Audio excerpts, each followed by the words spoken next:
Plierea la o oră după cea de-a doua tindere și împăturire. Ce vreau să vă spun? Nu știu dacă sunt esențiale aceste tehnici pe care vi le-am arătat. Eu deocamdată le fac pentru că iese pâinea, nu m-au încurcat foarte tare, dar probabil voi renunța pe parcurs. Probabil o să fac o întindere și o împăturire cam la o oră după ce adaug sarea. Am să las să dospească, să-și dubleze volumul. Preformarea cred că e importantă pentru că o să mă ajute să obțin un aluat care să stea când îl coc fără formă și formarea, atât. Dar deocamdată eu vi le arăt pe toate.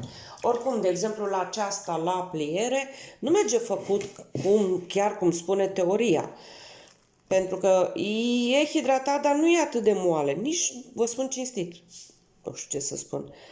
Deci îl ridic puțin aluatul și introduc din părțile laterale pe... Uitați, are ținută.